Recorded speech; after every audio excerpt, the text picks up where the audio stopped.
Assalamu alaikum, I'm Aisha and you're watching Samaa News. Here are today's headlines. 14 newborn babies have died after a fire broke out at the PIMS nursery in Islamabad. The fire erupted around 7 a.m. on the third floor of the Mother and Child Health Ward. Rescue teams contained the blaze, while one newborn was reportedly rescued. The cause remains under investigation, with an AC unit suspected of triggering the fire. Prime Minister Shahbaz Sharif has ordered an immediate inquiry.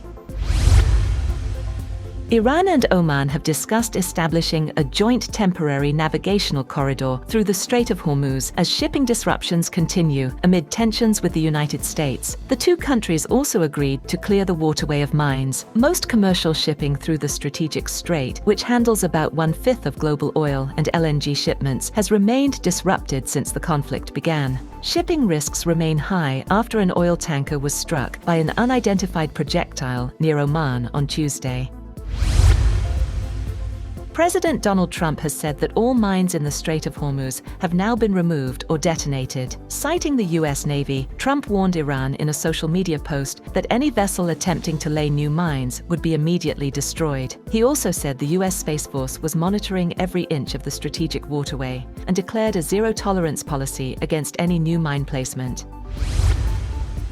The White House has stated that no talks or discussions are currently underway or scheduled with Iran, despite continuing tensions between Washington and Tehran. A US official said the naval blockade remains firmly in place, while the Strait of Hormuz is open.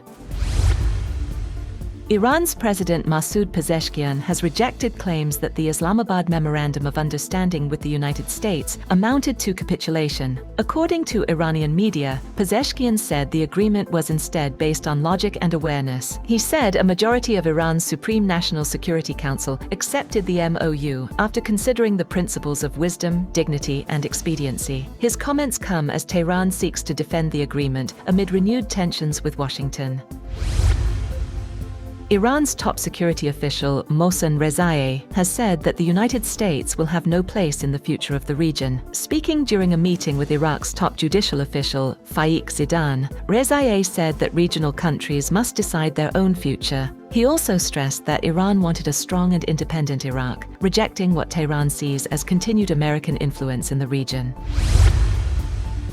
The Trump administration has paused immigrant visa appointments for applicants worldwide as the US continues its broader immigration crackdown. The State Department says US embassies and consulates are carrying out a global training initiative, and visa appointments will be adjusted to accommodate the program. The pause comes as President Donald Trump's administration continues an aggressive immigration policy, including visa and green card revocations and stricter scrutiny of applications.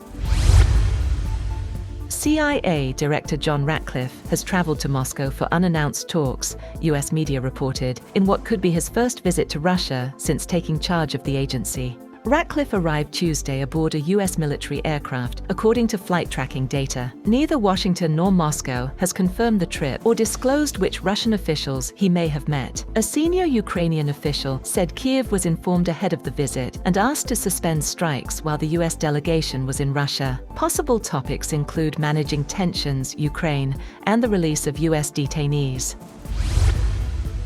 Legendary country music singer, songwriter and actress Dolly Parton died Tuesday at the age of 80, her family said. She died peacefully in Nashville with no official cause of death disclosed. Parton rose from a poor childhood in Tennessee to become one of the world's most celebrated entertainers, selling more than 100 million records and earning 11 Grammy Awards. Her iconic songs included Jolene, Coat of Many Colors, and I Will Always Love You, which became a global hit after Whitney Houston's cover. Beyond music, Parton starred in films, founded the Dollywood Them.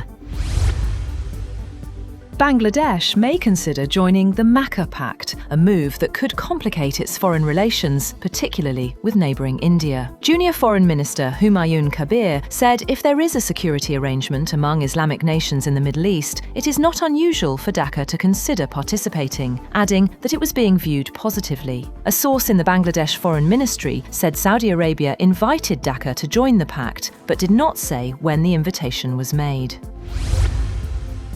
The United States has removed Syria from its list of state sponsors of terrorism, lifting what Damascus says was the last major impediment to investing in the country, as Washington deepens ties to the new Syrian government. The removal, posted on the US Treasury's website, took effect after a 45-day congressional review period triggered when Trump formally notified Congress on July 8th of his intention to rescind the designation. That's all for now. For more updates, visit www.samaa.tv. Thank you for watching Samaa News.